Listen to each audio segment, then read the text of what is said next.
चलिए, good afternoon, बैठ जाओ। आइए सब लोग अंदर आइए। कुछ होगा चलिए।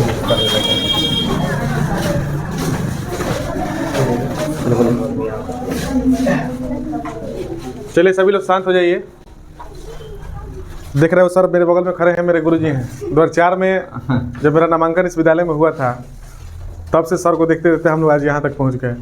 आज पुनः उस विद्यालय में हम लोग आए हैं, कुछ कार्यों से आए हैं और एक संदेश छोटा सा लेकर आए हैं, ठीक है, ताकि यह संदेश सब समाज में जाए तो समाज जागरूक हो, आने वाली पीढ़ियाँ सशक्त हो, मजबूत हो, ठीक है।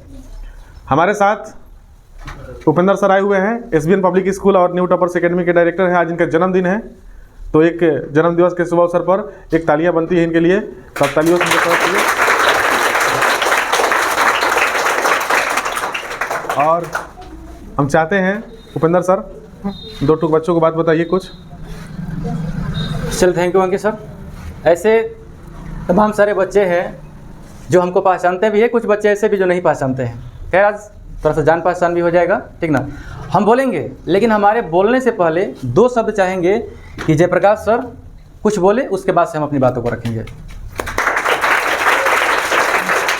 बहुत बहुत धन्यवाद सर के द्वारा जो कीमती समय निकाल करके आप सबके बीच में सर अपने पूरे सहयोगियों के साथ, सभी शिक्षकों के साथ हमारे विद्यालय में उपस्थित हैं। इसके लिए विद्यालय परिवार की तरफ से सर के लिए और सर के पूरे सहयोगियों के लिए, सभी शिक्षकों के लिए विद्यालय 3 ताली स्वागत किया जाएगा।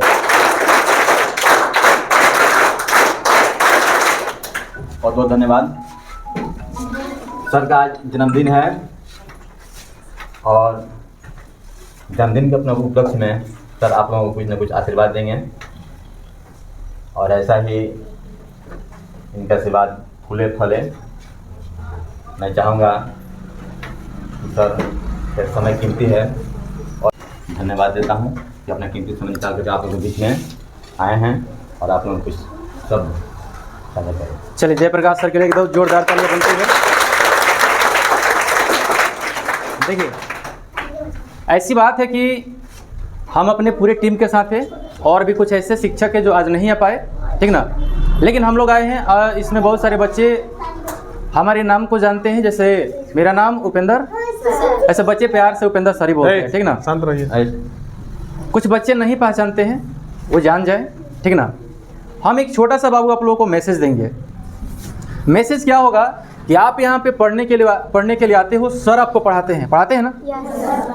अब सर आपको पढ़ाएं और आप घर पे जाइए, सर के बातों को नहीं मानिए, अपने गार्जियंस के बातों को नहीं मानिए, तो फिर आप अपने जीवन में क्या करिएगा? कुछ भी नहीं करिएगा। आप बाबू सबसे पहले ये सोचो कि आपको पढ़ने का मौका मिला है, और पढ़ने का मौका मिला है, ज़रूरी नहीं है कि ऊंचे संस्थानों में पढ़ने वाले बच्चे ही कामयाब होंगे। आपके मन में अगर जुनून है, आपके मन में अगर जागृति है, अगर आपके हौसले बुलंद है ना, तो यहाँ से भी पढ़ करके ना आप बहुत आगे तक जा सकते हो। जैसे आपको एक छोटी सी चीज़ हम बता रहे हैं, आप यहाँ से पढ़ करके जाते हो, अच्छी अच्छी बातें पढ़ते हो, कोई टीचर आपको गलत बातें पढ़ाते हैं? नहीं पढ़ाते हैं ना। लेकिन अगर यहाँ से सब कुछ ठीक आपको मिले और घर पे जाके आपका माहौल चेंज हो जाता है, तो फिर बताइए इसमें शिक्षक दोषी है कि आप लोग? ईमानदारी से बताना। आप लोग हो ना। जैसे आप लोग एक छोटी सी चीज़ हम बताते हैं, आप लोग सबसे पहले एक बात बताइए, हमने ये क्या लिखा है? ये क्या लिखा है? ये क्या लिखा है? इसमें कुछ ऐसे बच्चे हैं जिनको ये चीज़ पता है, लेकिन कुछ बच्चों ने क्या बोला? हमने ये बी लिखा है। बोले कि नहीं बोले? बोले ना। लेकिन ईमानदारी से बताओ कि हमने ये क्या लिखा है? 13 लिखा है ना। आपने बी क्यों बोला? क्योंकि आपको लगता है कि ये ABCD हम लिखे हैं। इसके संगत का असर था बाबू, इसके संगत का असर था। आप यहाँ से पढ़ करके घर पे जाते हो, आपका संगत कैसा है ये मायने रखता है। अगर आप गलत बच्चों के साथ आपका संगत रहेगा ना, तो कल के डेट में आप गलत बनिएगा, सही नहीं बन सकते हैं। आपको पता है ना। तो एक बात बताओ, यहाँ से पढ़ करके जाना है तो गलत बच्चों के संगत में रहना है कि सही बच्चों के संगत में रहना है? सही बच्चों के संगत में रहिएगा तो सही बनिएगा, और गलत बच्चों के संगत में रहिएगा तो गलत बनिएगा। और बाद में दोषी अपने माता पिता को ना दीजिएगा। किसको दोष दीजिएगा? खुद को दोष दीजिएगा ना।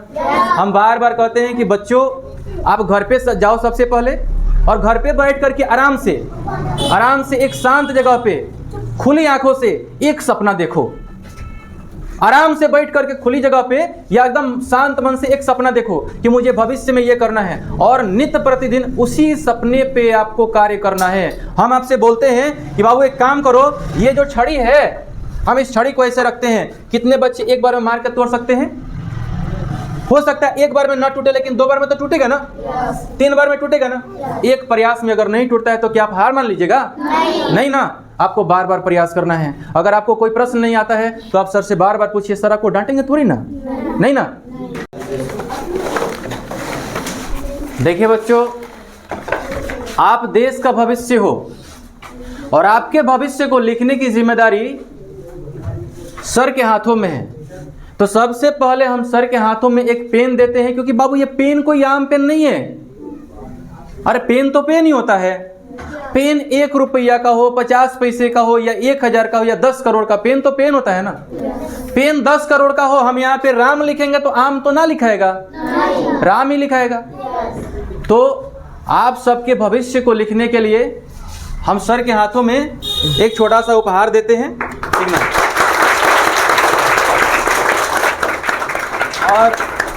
और इसके बाद से कितने सारे ऐसे जो लोग होंगे वो देखेंगे तो यही बोलेंगे कि एक ये जो कॉपी है, एक दिन बांट करके इन बच्चों का भला नहीं हो सकता है। लेकिन बाबू ये कॉपी नहीं, बस एक आपको हम अपने तरफ से एक मैसेज देने के लिए आए हैं। इस कॉपी के माध्यम से आपको एक मैसेज देने के लिए आए हैं कि बाबू ये जो कॉपी है ना, इसका बहुत ही महत्वपूर्ण स्थान है आपके जीवन में। आप छात्र हो ना, आपके जीवन में बहुत ही महत्वपूर्ण स्थान है।